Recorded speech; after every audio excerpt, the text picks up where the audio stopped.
एक दिन मनु जंगल में लकड़ियां बीनने गया। चलते चलते उसे एक पुरानी सुनहरी बोतल मिली। बोतल पर नीलम जैसे चमकते पत्थर जड़े थे और उस पर अजीब सी भाषा में कुछ लिखा था।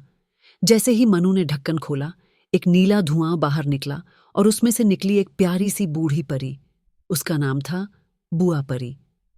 बुआ परी बोली, मनु, तुमने मुझे आजाद किया है।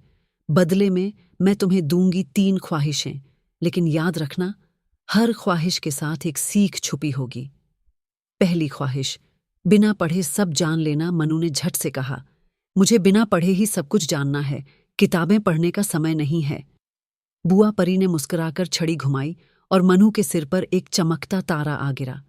अगले ही पल मनु को हर किताब का ज्ञान आने लगा, लेकिन जब वह स्कूल गया तो वह किसी से बात नहीं कर पा रहा था। उसे सब कुछ तो आता था, पर उसका लिखना पढ़ना कमजोर हो गया था। और सबसे बड़ी बात, सीखने का मजा चला गया। उदास होकर मनु ने कहा, बुआ परी, मैं सीखना चाहता हूं, समझना चाहता हूं, कृपया मेरी पहली ख्वाहिश वापस ले लो। बुआ परी मुस्कुराई और बोली, सीखना सिर्फ जवाब पाना नहीं, बल्कि सवालों से दोस्ती करना है। और फिर सब सामान्य हो गया। दूसरी ख्वाहिश, ढेर सारा पैसा। अब मनु ने सोचा, पैसे से सब कुछ मिल सकता है। उसने कहा, मुझे बहुत सारा पैसा चाहिए। परी ने छड़ी घुमाई और मनु के घर में सोने के सिक्कों का ढेर लग गया। लेकिन जल्द ही सब कुछ बदलने लगा। दोस्त ईर्ष्या करने लगे, लोग धोखा देने लगे और मनु को डर लगने लगा कि कोई उसका खजाना चुरा ना ले। उसने रोते हुए परी से कहा, बुआ परी, ये धन तो मुझे अकेला कर रहा है। असली खुशी तो दोस्तों और परिवार में है।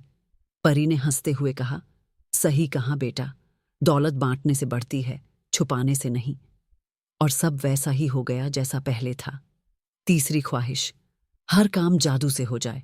अब मनु ने कहा, मैं चाहता हूं कि अब मुझे कोई मेहनत ना करनी पड़े, सब कुछ जादू से हो जाए। परी ने यह ख्वाहिश भी पूरी कर दी। मनु जो बोले वैसा हो जाए। पर अब खेलना, दौड़ना, पसीना बहाना सब चला गया। न कोई चुनौती, न कोई मजा। मनु ने गहरी सांस ली और कहा, बुआ परी, मुझे अब कुछ नहीं चाहिए।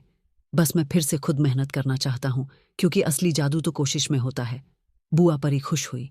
उसने कहा, मनु, तुमने सही समझा। ये बोतल अब किसी और जिज्ञासु बच्चे के लिए जाएगी।